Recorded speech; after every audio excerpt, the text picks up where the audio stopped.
Hey guys, welcome to another episode of Chop It Up 116. Today we're gonna have another special guest as usual. Um, a special person to me. He's a friend of mine, old friend of mine. We both attended to the same Bible college as well, to the same church at one point. At one point we were the same youth group and everything. He's a good friend of mine. Uh, he is a pastor now. I believe he's a pastor in a Spanish-speaking church. Well, in the English church, but he is the pastor of the Spanish side of the church. He's a great man. He's an awesome, cool, real cool guy, and I'm excited to have him here. His name is Pastor Jonathan, and he's gonna share a little bit of what was his journey with God, how has his journey with God has been as a pastor, um, and how he came to Christ, and what is he doing now, how is he impacting his city that he's living in right now. So we're just waiting for him to log in real quick. I already sent him the link. He should be logging in anytime soon. If you have any questions or concerns, even about the show or the podcast, the Gmail is chop it up 116 at gmail.com. Send your questions, send your requests, your concerns. Even if you just want to share something, a testimony, something that's going on with this small talks or with this chopping it up with friends, just send it to your friends.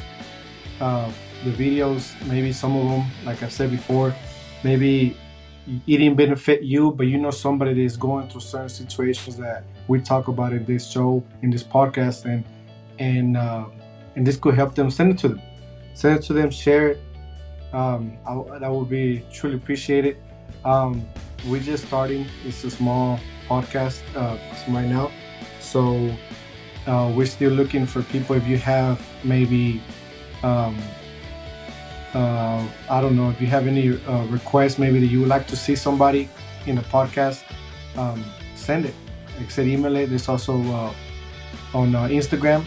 Instagram is at chopitup.116. That's the Instagram for the podcast. Send a message there. There's also TikTok, which is chop it up 116. Send a message if you would like to see somebody in here. Go ahead and send it. But he's here, so bring him on. What's up, bro? The boy Gachis, what's going on, man? How are you, bro? I'm good. Can you hear me? Yeah, you can you hear me? You good? Yeah, all good, all good. All right. Hey, bro. So, Pastor Jonathan, hey, What's up, it's man? uh, it's so good to have you here, bro. I'm gonna be Thank honest. you, man. When I reached out to you, I was excited because I know the type of person you are. You know, you're like real cool, real out there. So I was like, Thank you, bro. man, I hope it says yes. Um, as I was speaking before you joined in, Yeah. um, the, you are a pastor in a American church, but you are the pastor of the speaking Spanish side, right? Yes, If yes, I'm exactly, correct. bro. Yeah. Okay, so look, I don't want to sit here and tell you what you are. Why don't you go ahead and let us know a little bit about yourself, what you do, a little bit. Cool. Yeah, let's do that. First of all, Gachis, thank you for reaching out, bro. I miss you. I miss you, bro. I know we connected back when I was like 18 years old, 19 years old in Dallas, Texas, bro. I see you repping the Dallas. I see you Hey, repping. all the way. Even though I am in Cali right now, dude. I'm gonna tell you, I was born here in Cali. I was born in Cali, No so way. Okay. San Bernardino County. So I Wow. have I have love for Cali, bro. Like you'll see me rocking Lakers stuff every now and then, Yeah, or yeah, yeah. Dodger stuff. But Let's I go. was raised in Dallas, so that's why I'm always like Dallas. Dallas, yeah, Dallas, ride or die. That's cool. Well, like you were saying, yeah. So I pastor at a church. It's called Redemption Church, and I am part of the staff of the English side, but I am the lead pastor of the Spanish church. So we have three services on a Sunday. There's one at 9, one at 11:15, and then at 2 p.m. is fully in Spanish. So then that's the one where I'm fully in charge, and we have a great team. My wife and I are leading it now, and we've been doing it for 8 months already, bro. I can't believe it. Time has just been flying by. So, but that's what I do now. And like I was texting you, we were texting a little bit.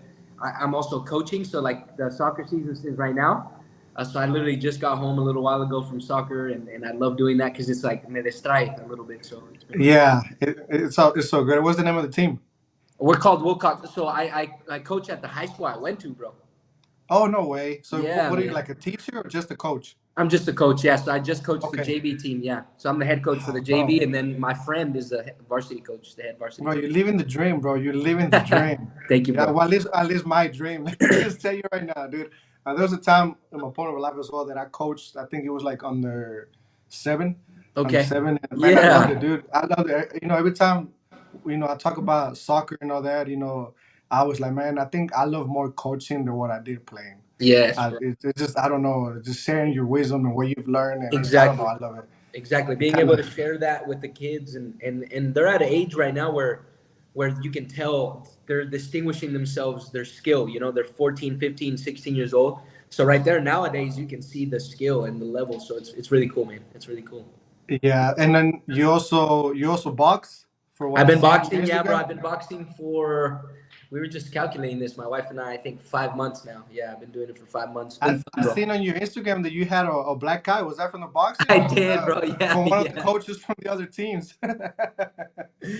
No, bro. Yeah, that was from boxing. So it was my first sparring session, actually. Oh And wow. you wear the headgear and stuff, but there's Yeah. still, you still have open gaps here and here. And the guy got me with the good straight right hand, bro. And then when I took my headgear off, it was swollen. I was like, wow, that's crazy how fast it just happened. So yeah, Yeah, yeah. And it didn't help that you're light skinned too, bro. yeah, bro. Yeah, the light skin, and it was only 3 rounds, bro. It was crazy. It was crazy, man. It was And crazy. what was people telling you in church? Hey, Pastor, what happened, man? Bro, actually, so check this out. I boxed Tuesday, and on Thursday, I had to record a podcast as well. And Oh man. bro, they had to put makeup and everything. They were like, "What are you getting into? What are you doing?" And they were upset at me, bro. Low key, they were upset. I think But I but I think if they would have been me, I would have just went out there with the black guy, represent raw. Hey, this is what I do. This is who I am, and this is what I do for in the ring. Imagine what I do for the kingdom, right? come on. Yeah, by Sunday, se me bajó. Like by Sunday, it was down. But like on that Tuesday, I mean, that Thursday, it was still a little bit swollen and really dark, really, really dark. So yeah, I had to just cover it up a little bit because there were people there. The main reason was because it was a podcast for kids.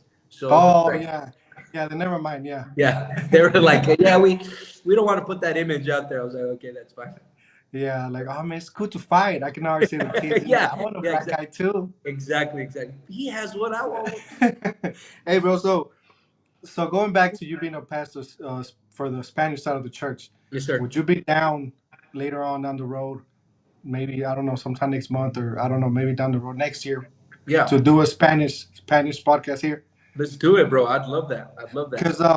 Cause I do like one in English and then one in Spanish and one in Okay. English and one in Spanish. So right now we're doing one in English, but I was gonna ask you, but then I was like, I don't want to catch them off guard and be like, hey, bro, like all in No, Spanish. yeah, perfect. So we'll schedule that later on down the road. I know Christmas is coming, New Year's, and Yeah, yeah, a yeah. lot of events for the church and our family, and we'll Exactly. figure it out January once the craziness happens. Yeah, let's do it, bro. Heck yeah, that'd be so awesome. Thank you, sir. So to get started, bro, chop it up 116. I have a guest where we chop it up. We talk about how you walk with Christ started more than anything. So Okay. let's start with that, bro. How did you become a Christian? Were you born in a Christian family, Yeah. or no, not really, or somewhat? Tell us a little bit about that, bro. Yeah. Oh, I love that, bro. Chop it up 116. So, I was born in a Christian home, bro. Yeah, I was. I was born in a Christian home, and my parents were in church and already serving by the time like when I was born. But you're So not a pastor's kids, right? I was not. No, not Okay. until I was 13. My parents became pastor. Yeah, but like I wasn't born Oh, into pastor's like kid. a pastor kid. Yeah. So then, Okay. but my parents were leading the youth ministry at the time. They were youth leaders, but they were kind of heading it up. They were like the pastors without the title kind of thing, and they were Yeah. carrying it and doing a really great job. So I grew up in that, bro. So that's where I found my faith from the get go. But I remember that the first time I really encountered Jesus was when I was 12 years old. I'll never forget that. And we used to do these things called encounters. So it was like we did 3 days, we set apart, and then they would do like an intensive. And Okay. one of those sessions, the guy was like, if you want to be baptized in the Holy Spirit, like, just close your eyes and start to believe, start to have faith in your heart. And I remember closing my eyes and I can start hearing people speaking in tongues and they're getting baptized. And in that moment, like, I felt like everything went black, and then I just started to see like a glimpses of my life, bro. Like I started to see just me in front of people and speaking the word, and then Wow. seeing myself grow up, and then it just felt like really fast, like glimpses, like really really quick. And then Yeah. I woke up and I was on the floor, bro. And when I woke up, I started speaking in tongues. So that was when I was Oh, 12 years old. And from there, it was just like a journey. I was growing with my faith. And then, you go through the high school phase and you're kind of like, ah, dude. Oh, yeah. So that's basically kind of in a nutshell, bro. And then, long story short, I went to Bible college. That's where I met you, bro, when I went to Dallas. And that's when we met. And I was out there in Aliento and studying at CFNI, but doing Aliento at the same time. yeah. And loved Aliento family. It was huge and such a benefit for me. And then, yeah, Amazing, long man. story short, bro, that's it. So that happened when you were like 12. So you were like in middle school, maybe seventh grade, Yeah, it's sixth, probably, yeah, seventh grade, sixth, seventh. sixth, Uh huh. seventh grade. And then you had your high school phase two. Yeah. Um, as everybody, of course. Um, so then what kind of drove you into maybe going to CFNI or going to Bible college? Like, did you feel it? Did somebody tell you about it? Did you just see it Yeah. on the internet and you're like, man, I want to be a part of that? So that's a funny story, bro. So I wanted to play soccer. That I played at Wilcox High School. That's where I was. In my senior year, I was doing really good. My senior year, I got MVP All League. We were doing fantastic, and like I was a goalie. I was a goalie. So No way, you play goalie? yeah, bro, I'm goalie. I, okay, I could picture you like a forward, but Really? you honestly surprised me on that one, dude. You surprised me Yeah, on bro. that one. I was a goalie, bro, and I Let me loved just it. tell you, then I would have been your nightmare, bro. Oh man, you'd be the one scoring on. So that's what I did, bro, and that's what I wanted to do.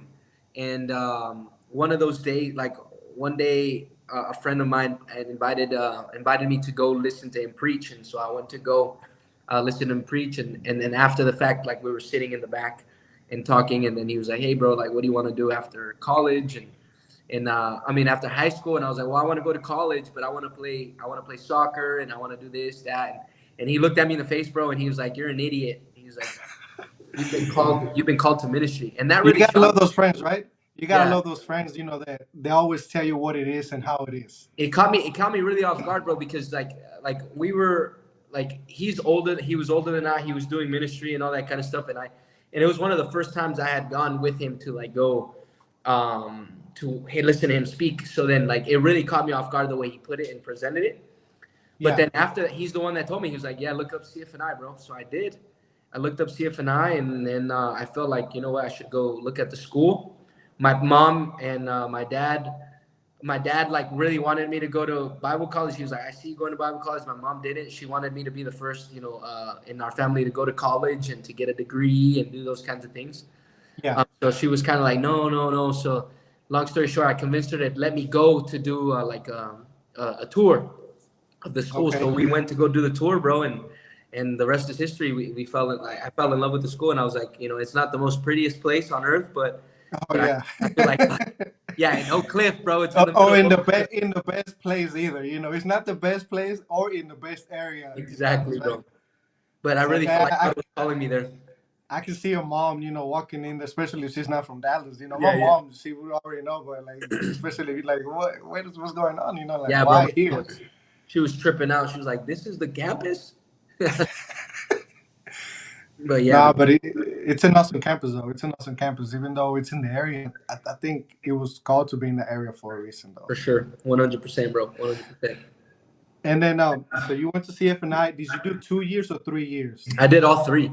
I did all You three. did all three. Did Yeah. you? What was your third year? What did you major in? I did at that time. Youth major was still a major. Was that with PC, Pastor Yeah, Chris Estrada? PC, Pastor Chris Estrada, bro. Yup. He was still there Yeah, before he man. left. That was his last year there, actually. Oh wow. Yeah, yeah. Okay. hmm Okay, man. So it was good then. I mean, I'm sure it's still. Is there still one I youth don't, I don't, ministry? I don't know if there's actual like, um, you know how there used to be like pastoral youth minute, like all the different ones. I don't know if they're like that no more. Actually, I Oh, actually don't. I think they like broke it up into different ways and where it's not necessarily like that anymore. So my brother is still there, but yeah, I don't know. oh, your brother's going there right now? No, my brother actually graduated. He's the music director there now. Okay. Yeah. At CFNI? SCF and I, bro. Yeah. Oh wow. How many brothers do you have? Three younger. Three young, so you're the older. Like I'm the you have no oldest. sisters? None, bro. None. Oh, that's what's up. I have one older brother, so I'm the baby dude. So You're the baby? Let's yeah, go. I'm the baby. Hey, so you're out here in California right now, huh? Yeah, I actually, I'm not gonna lie. I did look up your church because I was like, man, maybe I could just show up and do it live, do it Yeah, in yeah. person. But it is like 5 hours to drive, bro. So I Yeah. was like, maybe not. The thing is that I have to go. I work. I'm here actually for work. So Okay. once I get to the hotel maybe like around 3:30, and then I hit the gym, and then after the gym, then it's already kind of late. And the only time I have is maybe on a Sunday. And for Okay. me to drive, like five Five hours, and then hours, bro. 1 hour just spent with you, an hour and 30 minutes tops, and then another 5 hours. It's like, dude, I'm gonna be drained. And then for me to go to work again on Monday, The I was next like, day, man, yeah.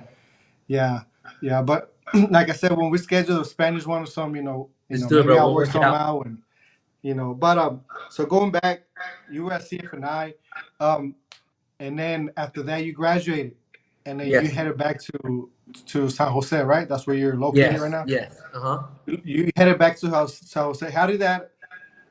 I mean, because living in CFNI, or me, I didn't live there, but I was off campus. But even being in CFNI is a whole different story than going Yeah. back to reality, right? Like Mhm. you have your morning chapel, and it's an amazing thing being there. It's a huge blessing being in CFNI. Yeah.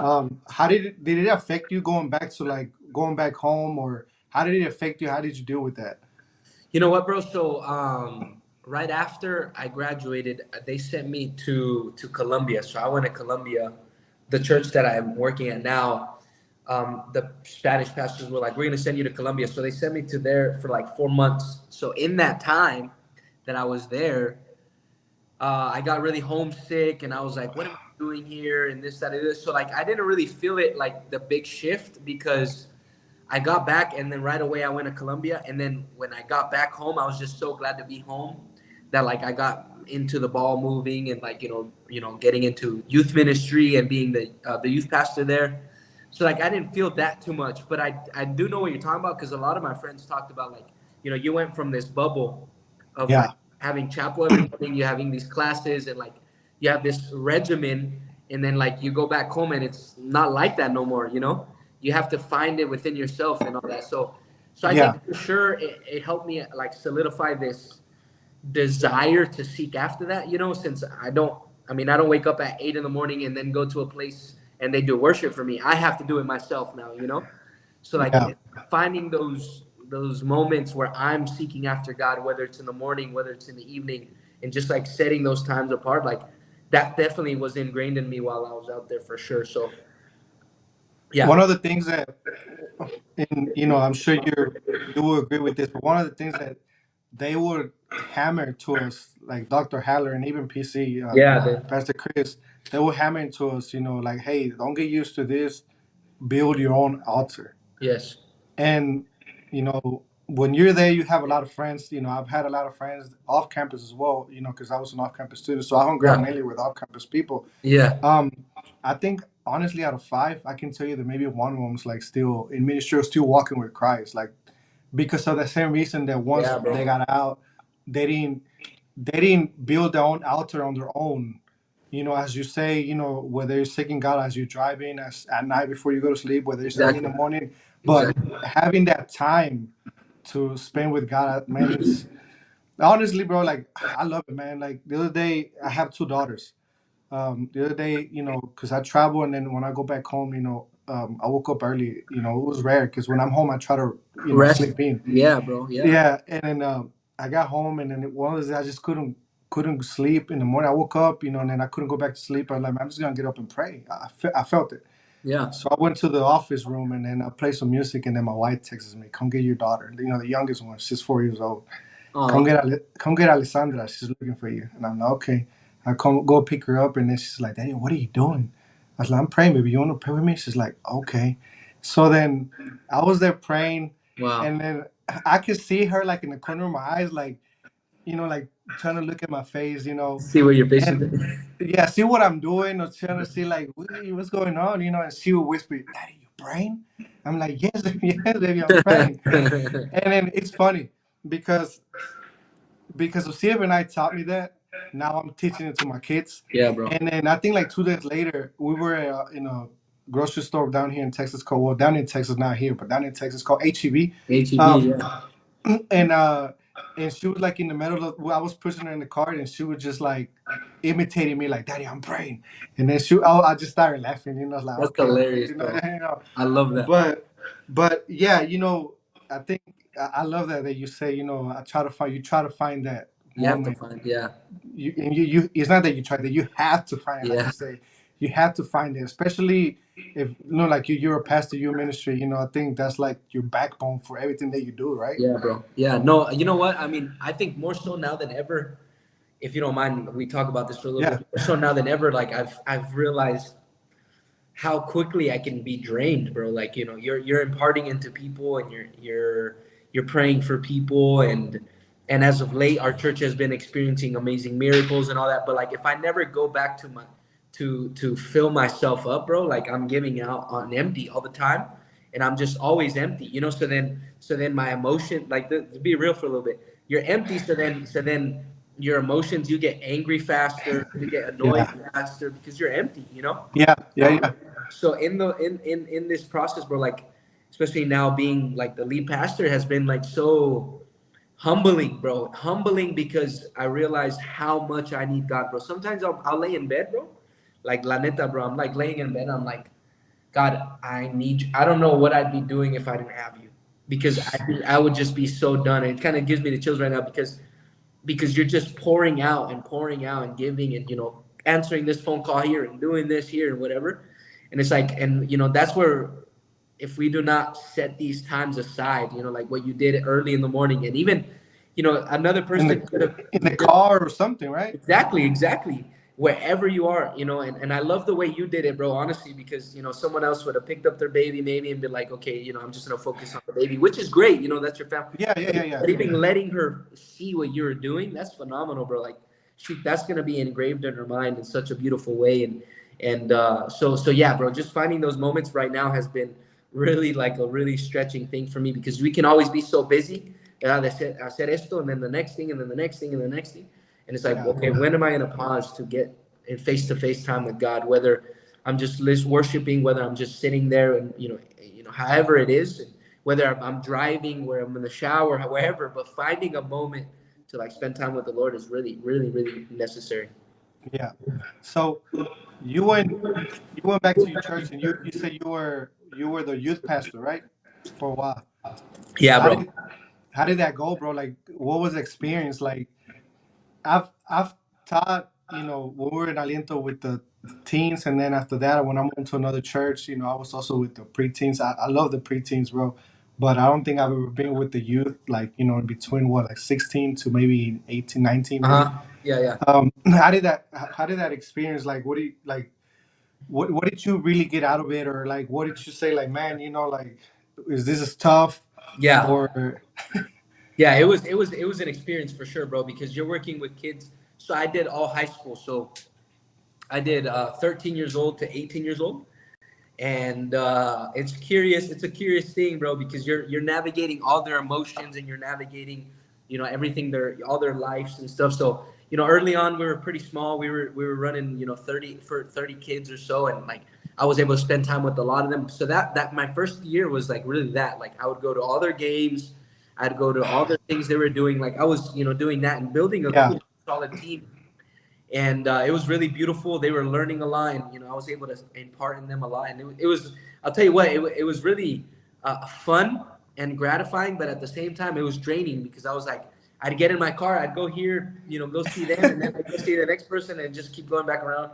And we did a lot of encounters, like where I would take them away to the mountains, and we'd spend time together. kind of what you went through, right? Yeah, exactly, bro. That impacted me so much that I was like, when I become a youth pastor, I'm gonna have to do this. Yeah, And a lot of the youth that are not so much youth nowadays, bro. Now they're like 19, 20, 21 years old. The ones that I started with, now they're like the ones helping me lead the church a little bit in wow, certain areas, bro. So it's really cool. But they encountered God in those encounters, so it was really that's cool. that's so cool, bro. I think it's always so cool when you move up to a position, but you move up with the team kind of that you created, because Yeah, yeah. they kind of understand you. You already know them. It's I think that's so cool, bro. That's Yeah, it's definitely been a season where taking the old team that was there with the other pastor who was my pastor for all my life basically. Pastor Osvaldo, he pastored for 25 years there. I'm 27, so like all my adult life he was my pastor. So taking his team and then taking the younger people that like know me and have worked with me and kind of starting to try to mesh them together has been it's been something cool to navigate. It's been not been too easy, but at the same time, it's been cool to see. Okay, this is what we can do here, and this is what we can do there, and stuff. But yeah, bro, I really only got to youth pastor for 2 years, bro, because COVID hit. oh man, Yeah, so COVID hit understood. 2 years in, and my second year we were pushing like 180 students, bro. It was so cool. Wow. It Let was me so ask you this, bro. Uh, I know here in California they tend to be more liberal than anywhere else, yeah. especially when we were in Texas. Um, did you have to deal with any of that, with the youth? Because I know when they're in high school, that's the age where they're trying to find their identity, where they're trying to find really what's gonna, kind of when they lay out their path for the rest of their lives. Yeah, yeah. Did you happen to deal with that? And if you did, how did you deal with that, bro? You know what, bro? Towards the end of my second year, I did, and I did a series called "This Is America." It was kind of like on the nose of about a lot of things. That's when the whole racial thing was blowing up, and Yeah, that's when a lot of bullying and cyberbullying and people like taking their life because of they felt like they were being bullied. So like I started touching on those, and I got a good response, but at the same time, I was just challenging things like challenging ideas and mindsets that honestly, to be honest, bro, if I were to talk about that today, maybe I'd probably be canceled because it's like just crazy to think how time has in such a short amount of time. It's only been maybe yeah, 3 4 years. yeah, Things changed drastically, bro. So but I tried my best, bro, to like talk about it. I had two students that were struggling with their identity as in their sexuality and things like that, and working with them and talking them through certain things, and ultimately not making the choice for them. That was a big thing. Like yeah, not saying this is what you have to do because I'm telling you, but this is what the Bible says, and letting it be a conviction for them, and kind of walking that out.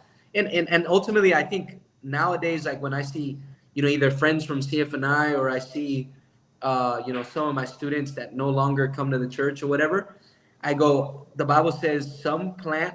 Some will sow the seeds, some will water, but God brings the increase. And that's like what yeah, I tell myself all the time. I'm like, okay, some will sow, some will water, but God is the one who makes it grow. Like I can't do anything about it. I did my job to sow the word, to water the word, and God will bring the increase in the time. So that's yeah. been I think sometimes, like, as ministers or as people who share the gospel, we tend to kind of lose sight of that, right? Like, yeah, we're not the ones doing the saving.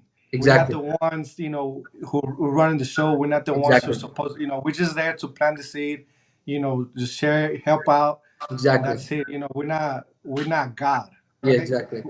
And I think a lot of people forget that. They tend to be like, It's hey, man, easy. It's easy to forget, bro. You know why? yeah, Especially in youth ministry, bro, because you become such a role model for them, um, that like they're looking for you for all the answers, yeah, and, yeah. and, That's and true. so That's true. you just start to elevate and feel like, okay, I got all the answers for them. And Did it's you ever like feel like that, bro?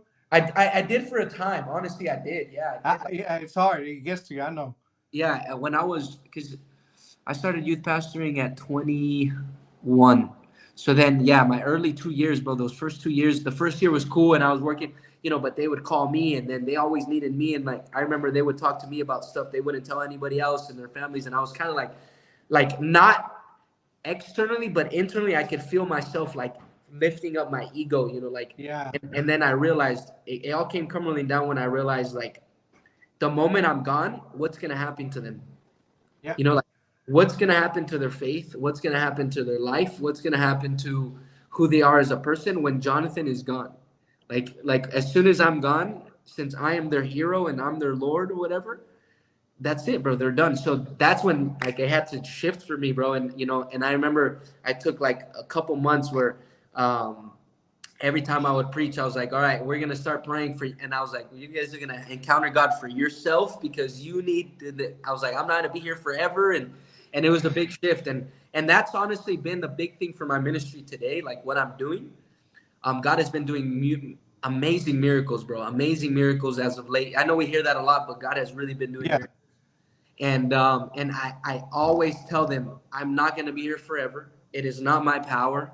It is not my spirit. It is, and I'm always pushing that because I don't want these people to be like el pastor, Yeah. because I'm a human being, bro, and ultimately God is the one who gets the glory. It's God's glory. And one of my favorite classes of all time at CFNI, bro, was the 3 G's that will kill your ministry for men: girls, gold, and glory.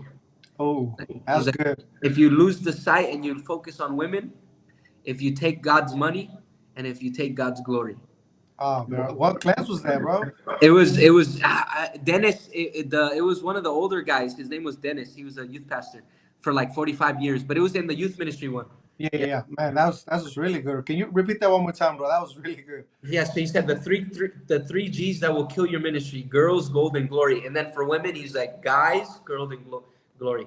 So like you rob God's glory, you take His money, or you lose sight of who the woman or man of God is in your life. Yeah, it's crazy. Yeah. That's crazy. That is so true. So true, Yeah, bro. Just so simple, so simple. Um, how did so how did you how do I say that word? How do you transit to being like a pastor, a general pastor, not just a yeah, youth pastor? How did that yeah. happen, bro? It was a journey, bro. It was a journey. It's crazy. I can't even. The time just flies. I think so. COVID hits, bro, and I think God used COVID in my case. A lot of people, had a really difficult time in COVID. I think for me, it was a good time to really solidify even my relationship with God. Um, I mean, we were locked in. Yeah, But in that also, especially over here in California, I'm sure. especially in California, bro, we were the last ones to open up all over the world. It was Yeah, crazy. Texas, they were just like nothing happened, dude. Yeah, Texas and Florida, I think too. Yeah, it was crazy, Yeah, bro. So when COVID hit, I guess to make the long story short, since not many people could be in the building, we would have to do a lot of recordings. Like all the churches that were doing recordings. yeah. So it would literally be me, my pastor, and his wife, and then like the 3 people that would lead worship, which was that's 6 now, and then the 2 people on cameras. So there was a total of 8 of us. Wow. So then there, I would get to know him, and then I would do the staff meetings because we were all doing them on Zoom. So I would go to my senior pastor's house, and I'd go to his house, and I'd do the Zoom call there from there. And so we just started spending a lot of time together, a lot of time together, and talking, and he got to know me more, and I got to know him more, and I think God was using that to kind of really put in his mind that I could be the next guy because there's another pastor there who's still there today, and I'm grateful for him. He's a great man of God, and he could have been the next guy, or even my parents probably could have been the next people because they were also pastors there too.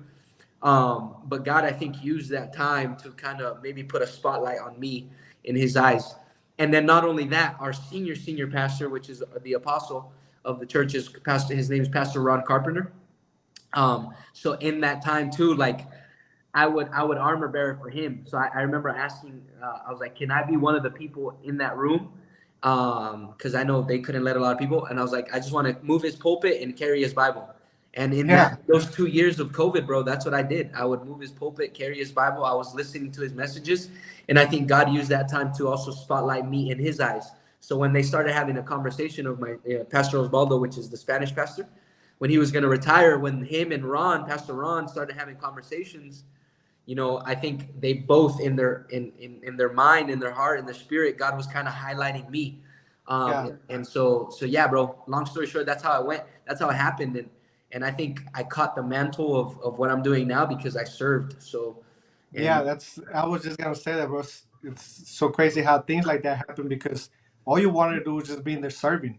yeah, You wanted to be a part of what was going on in there. It didn't matter what you were doing. You just wanted to be in there and yeah, bro. carrying the Bible, moving the pulpit. Like, who would ever want to do that, Yeah, right? Like, let's be real, bro. Like, Like, bro, like, nah, I went to see it for night, dude. Like, come on, Yeah, put some yeah. respect on my name, Yeah, right? yeah, yeah, yeah. But man, that's so humbling, bro. So humbling from you just to be like, hey, man, I don't care what I do in there, even if I'm just cleaning, mopping the floors or just whatever, fanning somebody with a Yeah, paper. bro. I want to be in there. I want to be in there, and you got in there, and then God used that. I You were did, bro. serving. Just That's so cool, bro. That's so cool. And let me ask you the same question I asked the guy who was in the podcast last time. Was Mo? I don't know Yeah. if you know him, Moses Gomez from Jesucristo Me Refugio. He also went to CFNI.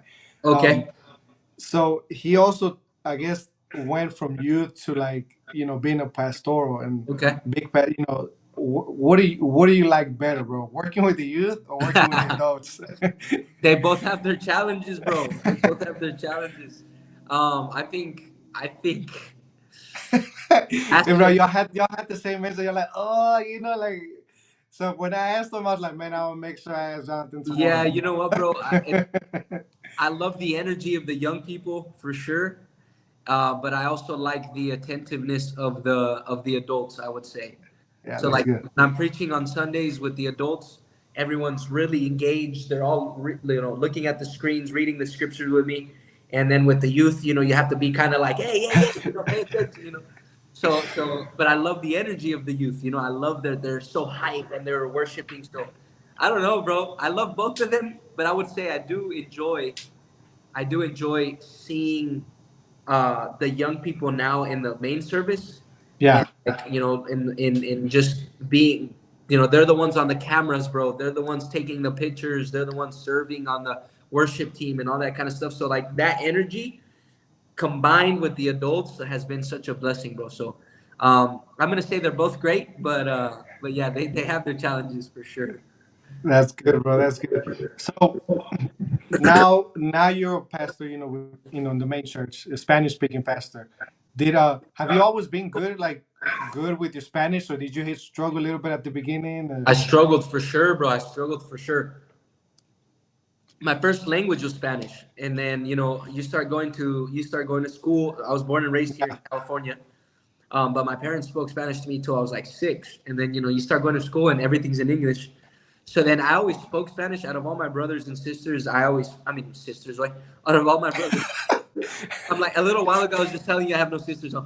Yeah, I know. I was My like, bro, brothers. what's really going on? Out of all my brothers, I'm the one that speaks the best, or I have always spoke the best, or like understood it the best. So, but you don't use it as often, so then it starts to fizzle out. So then when I went to Yeah. CFNI, I didn't really use it out there, and so when I came Uh, back, um, it was really difficult, bro. Like I was like, I would preach every now and then. The Pastor Osvaldo let me preach a couple times a year. So then, like when I would preach in Spanish, it was like really broken up, bro. Listen to me this.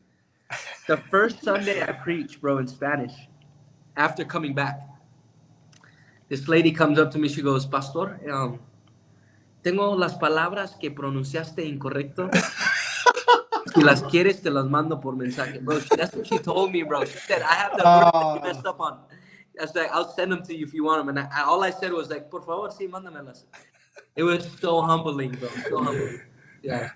man, man, So it's been a that's journey. Yeah. fun. These last 6 years, I've definitely gotten so much better. I do feel like every time I'm speaking, though, like just being honest, the anointing really helps me. And I think my Spanish even becomes even better because God is really helping me. So, I'd be struggling a little bit. But I find myself thinking more in Spanish. I find myself processing in Spanish. I want to read the scriptures in Spanish a lot more Yeah, often. Like so yeah, definitely Spanish is kind of becoming more kind of my predominant. Yeah. that's so funny about that lady, bro. Yeah, that lady caught me off guard, bro. Right after service, you feel good. You delivered a message, and she was like, "Tengo todas las palabras que." Does she still go to church? She still goes to the church, bro. She actually, she actually texted my wife and I last night to ask for prayer. You should be like, no, because I don't pronounce certain words right. I just, That's funny, dude. That's funny, yeah, man. man. But hey, but that helped you out, though, right? That It helped you did, out. bro. It did. It did. Now, see, I've always found to translate English, no, Spanish to English easier than than English to Spanish. Yeah, yeah, Because yeah. because Aliento, I used to be part of the translation team, Yeah, okay. and I loved it. I loved it, dude. I didn't like to translate for Pastor Marco, bro, because he has such a rich words. Yep. He's so good. Yep. Bro, like it's just so good, bro. And there's Yeah. certain words that I knew what they meant in Spanish because I did live in Mexico City for 10 years, so I knew. Yeah. But bro, I couldn't process them Yeah, in to English, put them bro. in English. Yeah, bro. It was so hard, dude. So I literally had to have I had that's that's where I learned how to be quick with my phone. So now you see me driving and I can just Yeah, go yeah. like this, bro. That's why I learned how to like sit there and watch him preach and Because you had to how so to fast. so fast because his Spanish is so good, so Yeah, rich, yeah, yeah. man. But I've always found it easier. And then in CFNI with Hugo Martinez, he asked me to translate from English to Spanish for the Spanish speaking, Okay. school.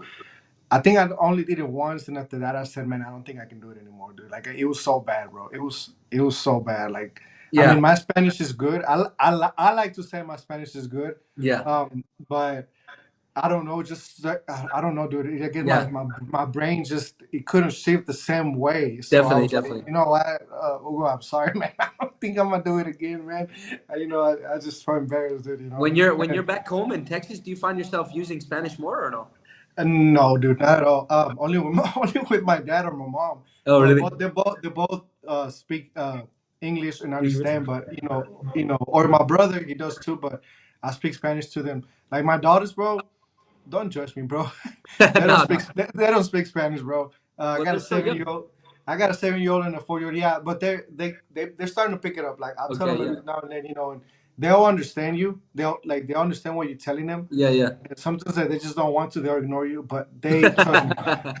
They understand exactly what you tell them in Spanish. Like my dad will speak to them in Spanish, and they understand. Okay. Like okay, yeah, but they'll reply in English. Yeah. But they're starting to like. If there's just somebody I find it funny, but they're kids, they're innocent, right? Uh-huh. This is why the Bible said to be like kids, because they're innocent, right? Yeah, So yeah. they'll see somebody, anybody Hispanic, bro, and they'll be like, "Hola, cómo estás?" And then they're like, "Baby, you didn't even know they speak Spanish, baby. Like, don't say that, like, They just look Hispanic, huh? Yeah, yeah, yeah, yeah. but yeah, no, in Texas, it's rare that my wife, she's Texan. Okay. Her roots are Mexicans, but her parents are also from Texas. She's born in Okay. Texas, Okay. so her Spanish is I think it got better ever since we got married, ever since she Hmm. met me because of me. But her Spanish is not bad, but it's you've met some Tex-Mex people down in Definitely, Texas, bro. right? Definitely. So that's why we only speak English. My kids, they go to school. They're blessed to go to a really good school, and That's it's awesome. mainly American kids. So it's hard to find a lot of Hispanics right there where we live.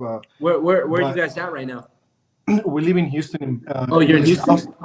Yeah, I've been living there for almost 4 years. Oh, wow. So on the outskirts of Houston, it's called Baytown. Um, Baytown. I know Baytown, bro. you know Baytown? I know How you know Baytown. Baytown? I have a friend that used to lead worship out, or Kieran Sims. He was at Yeah, the FC Kiki. Baytown. Yeah, yeah. Kiki. Yeah, he actually came out of the church that my wife grew up in. Okay, So okay. yeah, Kiki. I know him personally. He knows me. He's gonna be in the show too. Trust me. Really? Yeah, Uh, bro. Bring him yeah. on.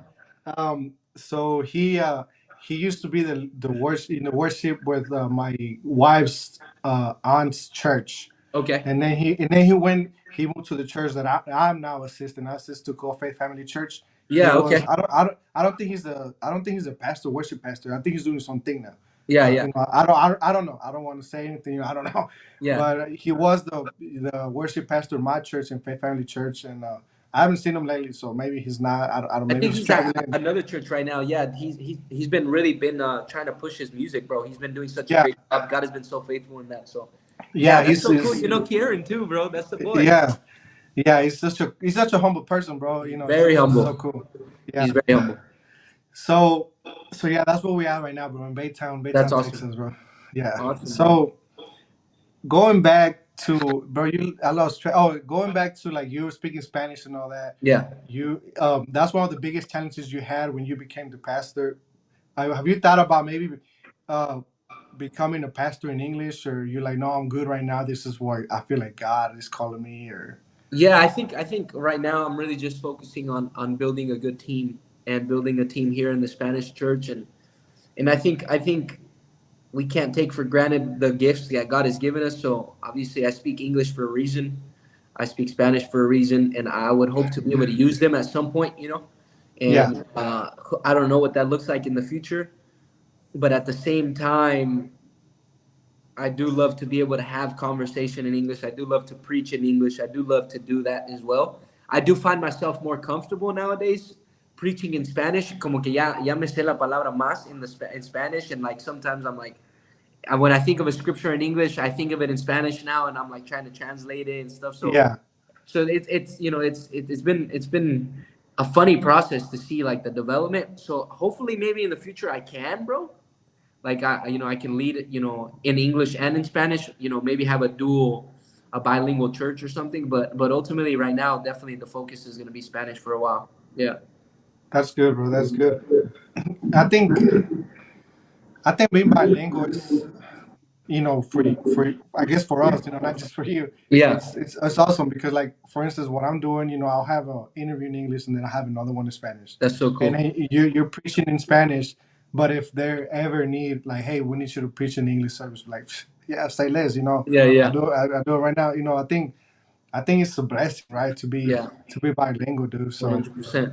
that's really cool. So now you're a pastor, what are some of the challenges that you have gone through, bro? Like, let's say, I don't know, have anything gotten you by surprise that you're like, oh man, like, I don't know how to deal with this, let me take my time, slow it down, what's going on?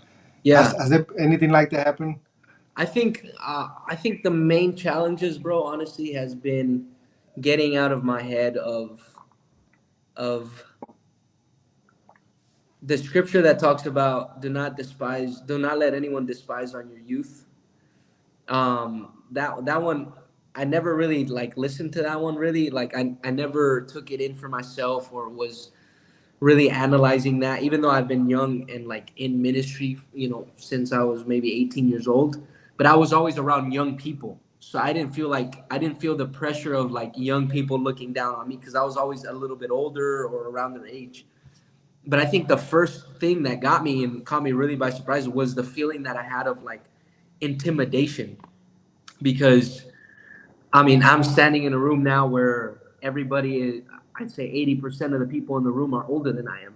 And not older Yeah, than me by 2 years or 3 years or 4 years. Like they're older than me by yep, 10, 15 years, So it's like, okay, and some of them been married for 7 years, and I just got married, 8 months ago, so like these things, and started having this intimidation of like, are they even gonna listen, or are they laughing at me in their head? That was kind of the biggest challenge for me in the beginning and up to now, like kind of really just stepping away from that now and being able to walk in the firmness of, okay, God called me for a reason. I don't know why, and to this day I'm still like, God, why?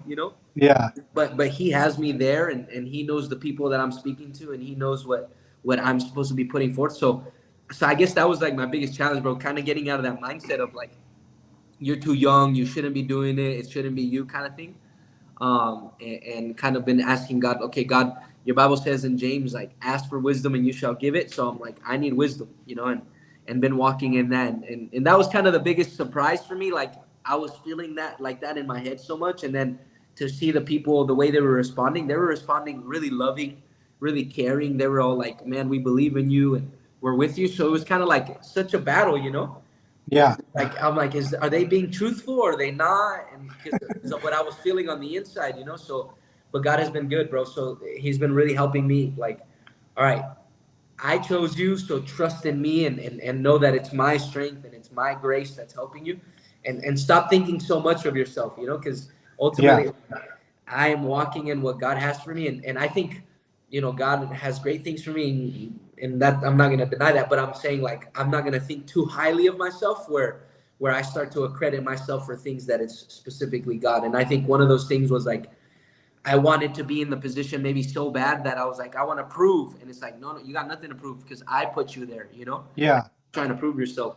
I put you there. Walk in the confidence that I have for you. So So that was kind of the biggest challenge, bro. Honestly, my own mindset, really. I think sometimes we tend to forget that he put us there for a reason. So he's gonna run the show, and sometimes we want to take actions on our own matters, right? Like we want to like, hey, I got this, but in reality we don't. Yeah, We end up screwing it maybe more than what he already was, but yeah, we tend to forget it's his show. He put us there for a reason. We're just there to worship him and glorify him, and exactly. do whatever he tells to do, right? Exactly, man. I think that's the biggest struggles now, even nowadays, bro. Like as I've been pastoring and then, going from youth to adults and kind of seeing just people all around, I think our main stronghold or our main obstacle is our own mindsets, bro. Like, the way we perceive ourselves, the way we perceive what we're living, the way we like see things really kind of stop the blessing of God. I think Yeah, beyond Satan coming after us, because we realize, he came to rob, kill, and destroy. But our own mindsets can rob us of the blessing because we start to limit God because we see a small God, or we see, or that thing becomes too big and our God becomes small, or vice versa, or like God is too far away and He's not listening. And it's always in our mind, whatever, like, whatever we start to really believe in here is like it starts to grow and become in things in our hearts where we're like we believe those to be true because we believe them here, now we believe them here, and that's what we now we don't have faith and we don't believe. So it's kind of been it's interesting to see, even no matter how young you are, how old you are, if you don't take care of how you perceive or see things, it'll really take your mind in a way where yeah, you start going. That's why we could see the and see two people live the same exact thing, and one person made it out, and the other person didn't. yeah, and the main thing is, I think also like recognizing, right, like humbling yourself and asking for help, or seeking help. Yes. A lot of the times when people tend to recognize that they're into the minds, and they're doing that, they just like I don't know, they don't feel, they feel embarrassed, they feel too, or they're too proud to like, Hmm. shoot, I don't need help, I got this, Yeah. right? Yeah. Man, that's some good stuff, bro. That's so true. That's so true, bro. I give you an amen on that one, bro. Amen. So, man, bro, it's been so good talking to you, bro. Thank you, man. We're gonna go ahead and wrap it up. Thank you, Um, bro. and with that being said, bro, what advice, talking about everything, would you give maybe somebody who was in your place when you came back from CFNI, and you trying to, like you said, you were the everything for those youth. Yeah. What advice would you give somebody who maybe is in that position, who maybe listen to this and then they're like, man, you know what? I kind of feel like I'm doing that. I'm starting to believe that I'm their hero, but Yeah. I'm not. What advice would you give them, bro? Yeah. I would say the first thing that you could do, I would say great job on on trying your best. I would say great job on going to their games and showing up to wherever they are. Great job on answering the phone call. Great job on, texting back and praying with them for hours. But I would say ultimately you want to make sure that when you leave your mark on their life, that they are more impacted with the way you loved God than the way you loved them, because ultimately God is the one who's going to be there forever. So I'd encourage you to really take a step back and start to teach them and start to push them into their own relationship with God, because what ends up happening is when they rely their relationship on God, on your relationship with God, then ultimately when you're not there, it'll disappear and people may be lost. And the last thing you want is to lose people, especially people like, Kachis like you and myself and whoever may be listening to this. If you're in the business of saving souls, or that's what you're going after, you're like, God, I want to help you save souls, I want to be a fisherman of men, then know that we are pointing them to Jesus Yeah, always. That's the ultimate thing. So I do want to say good job, because it's not easy to do everything that youth pastors do or pastors do, or things that, even to set up this podcast. Like, it's not easy to do these things. So even to you, Kachis, man, I give you, I pray that God blesses you for this, but ultimately, like, everything we do, we remember that we're pointing them to the yeah. ultimate, to who God is. So yeah, man, that'd be my quick little in a nutshell. That's advice. so good, bro. Yeah, that's so true. That's so good. It's so true, man. You know, we just signs pointing towards Exactly. God, right? We are. Um, now you're a pastor. Now you talked about how maybe you kind of feel maybe sometimes a little bit insecure about like pastoring older people, people that's been married longer than you have, like how they're gonna listen Yeah. to me. Um, Being in those shoes, bro. Maybe there's a young pastor out there, a new pastor out there that's like struggling with that. What would you tell them? You know, what verse of the Bible or what would you tell them, bro, to kind of like let them know everything's gonna be okay? Yeah, bro. Let me read this verse because we read it Hey, all.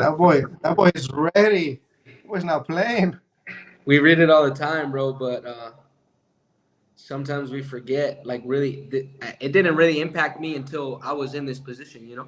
Yeah, And then, so it's First Timothy 4:12. Many people, we heard this all the time, but it says, "Let no one despise you for your youth, but the but be a standard for believers in your speech, in your conduct, in love, in faith, and in purity."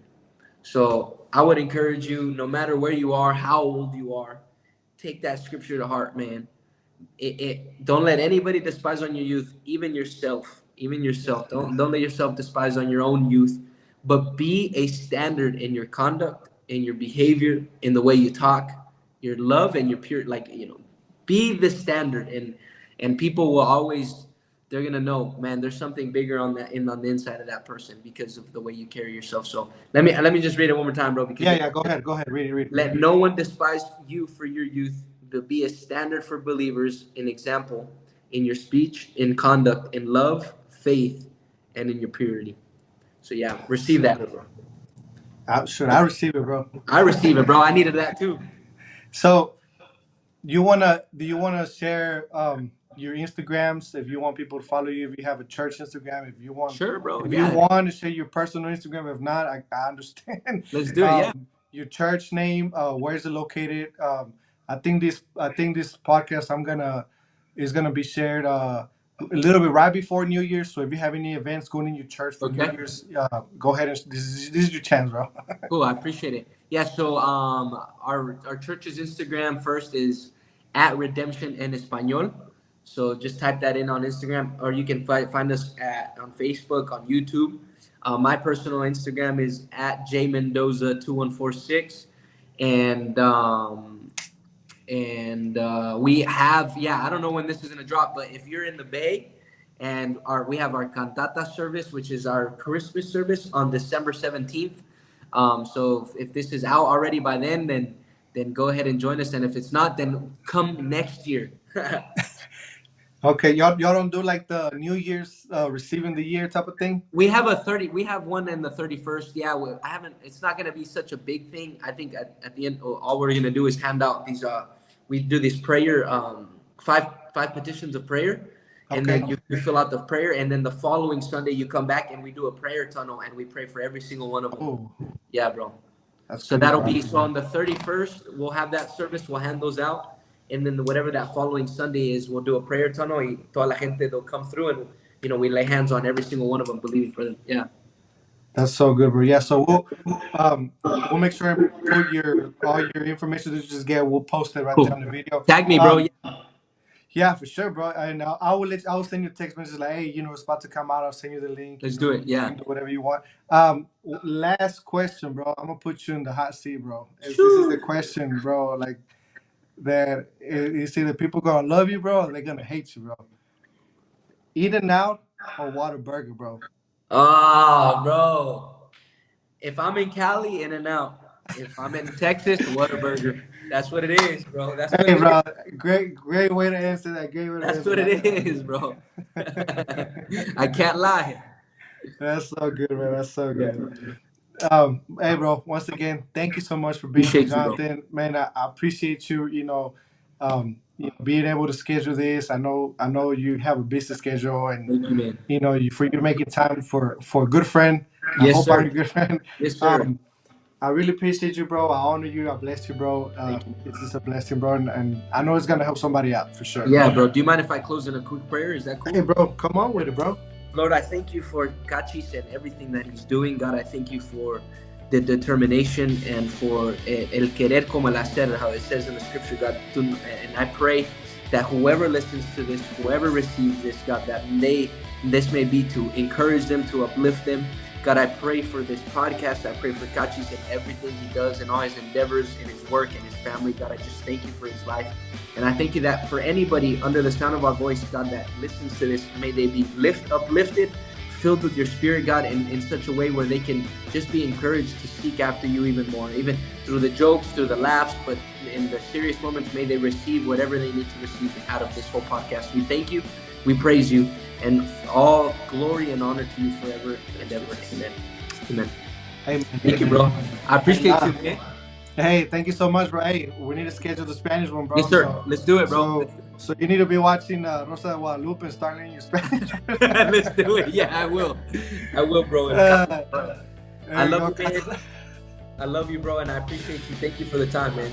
I love you too, bro. Thank you so much, bro. Catch you guys later. Bye, everybody.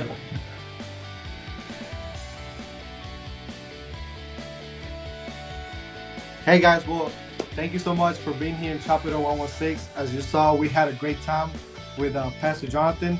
He is the pastor of a Spanish church, that has a Spanish service. We'll post all his Instagrams, all his service, the church name, everything on the podcast. So just look him up on Instagram, Facebook. Look up his church. If you're in the, like it says, in the Bay Area, I guess that's part of San Jose, California. Be there. He is, as you saw, a great guy, a real humble guy, and he's giving it all to Jesus. And I hope this blessed somebody out there. And and maybe if you're listening and maybe it didn't bless you, but you know somebody that's going through the same thing, so you see somebody that is struggling with certain things that we talked about, share this video, give it a thumbs up. And once again, God bless you, and I hope this can help you with your daily walk with Christ.